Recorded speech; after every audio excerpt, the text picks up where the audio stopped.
everybody, Miss Molly here for today's edition of First Chapter Friday. So today we have Conceal Don't Feel, A Twisted Tale. So this is by Jen Calonita, and it's based on the premise of what if Anna and Elsa never knew each other. All right, let's get reading. As always, if you like the sound of this book and you want to finish it, definitely stop in or give us a call and we'll make sure to set it aside for you. All right, here we go. Chapter 1, Elsa. Presenting Princess Elsa of Arendelle. Elsa stepped out of the shadow of her parents and into the sun.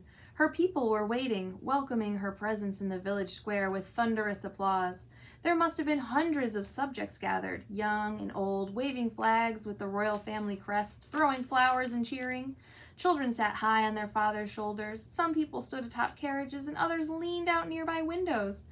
Everyone wanted to get a better look at the princess. Her parents were used to interacting with their kingdom, but at 18, she had only recently been invited to join them on official outings. Truth be told, she still preferred to live a life in the shadows, but duty called. "Welcome, Princess Elsa," the people shouted. Elsa and her parents were standing on a raised platform that had been constructed for the event. It overlooked the large courtyard outside the castle gates, giving her a good vantage point, but it also made her feel as if she was on display. That was probably the point. "Look, it's Arendelle's princess," she heard a mother tell her small daughter. "Isn't she beautiful? Offer her your gift." The little girl was standing in front of the stage holding a bouquet of purple heather, which was Elsa's favorite flower. Every time she reached up to hand the bouquet to Elsa, she was knocked back by the crowd.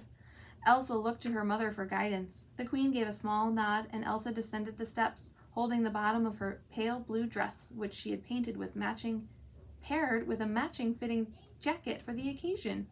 She and her mother shared similar light eyes, but she looked more like her papa with her light hair, which she usually wore in a braided bun at the nape of her neck. "Thank you for the lovely flowers," Elsa told the child, graciously accepting the bouquet before stepping back up onto the platform to speak to the crowd. Her father had been teaching her the unique power of presenting to a large group. "We are pleased you could all join us this afternoon as Axel Lundberg unveils the sculpture of the royal family he has so graciously gifted our kingdom," she began. The people applauded. "One note before the unveiling, as Mr. Ludenberg has spent years working on this piece, I suspect I will look much younger molded in bronze than I do standing before you today." The crowd chuckled, and Elsa glanced back at her father proudly. The line had been her idea. He gave her an encouraging smile. "His contribution to this kingdom is paramount," Elsa smiled at the sculpture. "And now, without further ado, I would like to introduce Mr. Ludenberg." Elsa moved aside to allow the older gentleman to join them. "Thank you, Princess," said Mr. Ludenberg as he bowed to her, his white beard almost touching his knees. Then he turned to the crowd. "I am thankful to King Agnar and Queen Iduna and our fair Princess Elsa for allowing me to create a sculpture in their honor. It is my hope that this piece will greet every guest who journeys from villages near and far to visit Arendelle's castle and stand inside its gates." He looked to his assistant, who dashed forward, untied the rope around the sheet concealing the sculpture where it stood in the middle of the fountain, and pulled it off. "May I present the royal family of Arendelle." There was a loud gasp from the crowd, followed by rapt applause. It was the first time the king, the queen, and Elsa had seen the completed sculpture. Elsa remembered sitting for Mr. Ludenberg's sketches when she was around 11, but she'd almost forgotten he'd been working on it until recently, when her father told her she'd be the one to speak at the royal engagement for its unveiling. "It's beautiful," Elsa told Mr. Ludenberg, and she meant it. Seeing the bronze sculpture was like looking at a moment frozen in time. Mr. Ludenberg had molded the royal family perfectly. The youthful king looked regal in his crown and his robe as he stood next to the beautiful queen in her tiara and fine dress. Nestled between them was their only child, Princess Elsa of Arendelle, who looked much younger than her 18 years. Seeing the image of her 11-year-old self flooded Elsa with emotion. Life in the castle had been lonely for her as an only child. Her parents were busy with kingdom affairs, and while she had numerous studies, she still spent a lot of time roaming the empty rooms, watching the hours tick by. Of course, her parents found her playmates in their stewards and noblemen's children, but it wasn't the same as having a sibling to grow up with and confide in. This was a weight she kept to herself, never wanting to burden her parents with the feeling. Her mother had been unable to have more children after Elsa. Isn't the sculpture lovely?